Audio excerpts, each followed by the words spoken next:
Сайн байцгаана уу хүмүүстээ, энэ өдрийн мэндийг хүргэе. Өнөөдрийнхөө Монгол хэлний ээлж хичээлд орцгоё. Бид монгол хэлний хичээлээр уншийн ярилцгийг бичиж гэсэн бүлэг сэдвийг үзэж яваа. Хичээлийн сэдэв шүлэг дээр ажиллах. Ямар шүлэг дээр ажиллах юм бол хүмүүстээ юу гэж бодож байна? Хичээлийнхаа яцад шүлгийнхаа нэрийг бүгдээрээ гаргаж ирцгээе.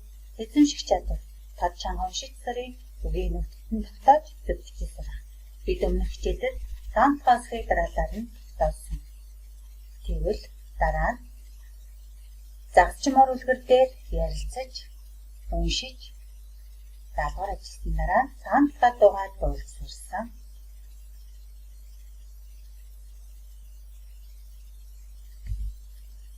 Өдөртөө энэ тоог та нар юу гэж бодож байна? Цагаан 35 хэсгээ дараалал нь уншихын тулд, загчмор үлгэрээр ярихын тулд, цагаан дууг дуулахын тулд бид ямар чадвар эзэмшлээ, юу гэж хэлдэг вүлээ? Эсрэг хичээлээ багштай шалгуулахын тулд юу гэж хэлдэг вэ? Энэ панцыг тагталтай бүгдээрээ ярилцаж гаргаж ирнэ. Бүгд яагаад гараа өргөцсөн юм бэ? Хичээлээ хийж байх үедээ ямар тохиолдолд гараа өргөдгөө? Дараах тоонууд дээр ярилцъя. 2 дахь хэсэг Б хэсэг.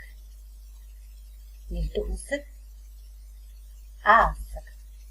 4 дахь хэсэг Г хэсэг. 28 дахь хэсэг иш хэсэг байна. Ингээд багш гэдэг үг бүтлээ. Дараа нь нэг гэсэн тооцоо тогтлоо. Эхэнд орж байгаа А хэсэг мань гарч ирнэ. Энд ямар үг байгаа вэ гэдэг? Багшаа А гэсэн хамтлагийг бичдэг. 2 дахь хэсэг болон 10 дахь хэсэг B гэсэн үг бүтэж байна.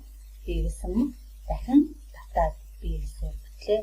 Багшаа B. Өнөөдрийн хичээлийн сэдэв маань багшаа B гэсэн шүлэг дээр ярилцах нэ. Бүгдээ шүлгээ уншия. Багшаа B. Цэвэрхэн бичсэн шүлгээ цээжээр уншия. B. Шингэн сурсан дуугаа шимтэн дуулъя. B. Багшаа B. Уншиж мэдсэн үлгэрээ утгыг ярий. B. Урьдчилан сурсан зургаа учрыг нь хэлье. B. Багшаа B. Хүүхэрл Баатар зохиолч энэ шүлгийг зохиожээ. Дахиад уншаарай. Багшаа B. Цэвэрхэн бичсэн шүлгээ цээжээр уншия. B. Шингэн сурсан дуугаа шимтэн дуулъя. B. Багшаа B. Уншиж мэдсэн үлгэрээ утгыг ярий. B. Урьдчилан сурсан зургаа учрыг нь хэлье. B. Багшаа B.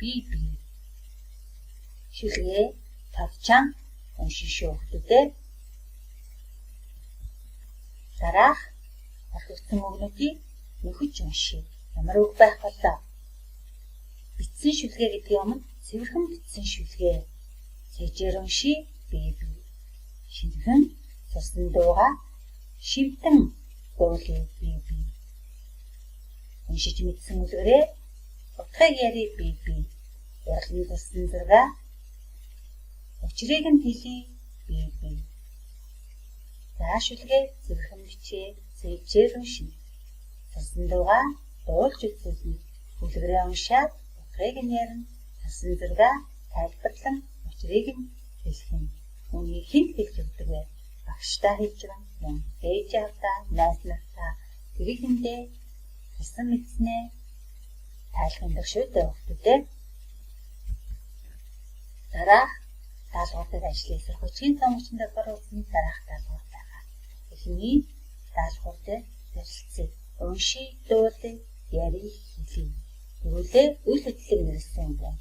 Цээжээр уншия, шимтэн дуулъя, утгыг ярий, учрыг нь хэлье. Дараах эгшгүүдийг уншия. А, О, Ү, И гэсэн урт эгшгүүд байна. Урт эгшгүүдээр дараах дасгалыг ажлыг цэгийн оронд тохирог болдог шиг сонгож бичиж. Энд сонх ор гэсэн загварыг өгсөн байна. Сонхоор хүүхэд баллуур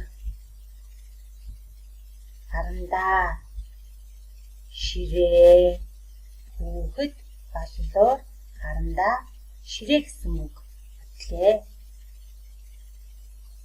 Харандаа ширээ гэхэд урт бишгээр төгсөж байна. Их шиг хэлэгдэж байв. Урт бишгээр төгсгөж бичдэг. Баллуур гэж дагаад хэлээрэй. Баллуур. Зөвхөлсөрөөрэй. Баллуур. Унш, уул, яр хэлсэн дараах дөрвөн үгэндээ ярилцъя. Бүгдээрээ бүлэг байгаад унш, уул, яр. Эдгээр ямар их шиг залгах вэ? Яах шиг залгах нь хэлнэ. Эдгээрээ залгаж бичих. Хатуугийн тэмдгээр тусгаарлаж өгнө. Унши, дуулъя. Эдгээрийн тэмдгээр тусгаарлаж өгнө. Хэлье. Эдгээрийн тэмдгээр төгсөг нь яг залгах бичдэг. Яри. Эдгээр дүрмээр бичигдсэн үрдээ адилхан бичиглэлтэй үгнүүдээр ярилцгаая. Хар, сур, зур, хууль, дат, дуд, хас гэсэн үгэндээ яах шиг залгаж бичих. Хатуугийн тэмдгээр тусгаарлан бичдэг. Яагаад вэ? Бүгдээрээ эрүүг. Эрүүг гэдэг яаж мэдж байгаа? Өө шиг орсон учраас. Мөн гэгэлчээр төгсөв. Гэгэлчээр төгссөн эрүүг нь яг залган бичгтээ хатуугийн тэмдгээр тусгаарлан бичдэг. Харъя, суръя, зуръя, хуулъя, давтъя, дудъя, хасъя. Тэгвэл өөр ирэх шиг байдгүй. Их шиг байдаг шүү дээ. Одоо өгнөдөг уншаарай. Бод, тоод, сонс, натар, оролт. Бүгдээрээ гэгэлчээр төгссөн эрүүг байна. Одоо өгнөдөр яг залгахгүй яг залган бичдэг. Яг залган бичээд хатуугийн тэмдгээр тусгаарлагдав. Бодъя, тоолъя, сонсъя, нотлъя, оролтъя. Эдгээр өгнөд бүгдээрээ эрүүг. Эрүүг нь яг залгахдаа гэгэлчээр төгссөн тохиолдолд хатуугийн тэмдгээр тусгаарлан бичдэг.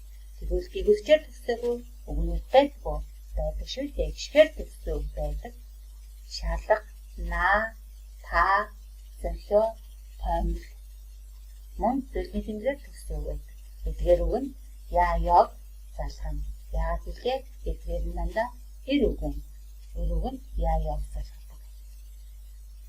Шалгая, наай, тай, зохио, томил. Гişгээр төгссөн үг нь яг шууд залган бичнэ. Мөн зөвхөн тэмдгээр төгссөн нь яг шууд залган бичнэ. Үйл одоо энэ төгсгөл нь болсон хэлий гэдэг маань ямар үг вэ? Эм үг. Энэ үгэн дээр ярилцъя.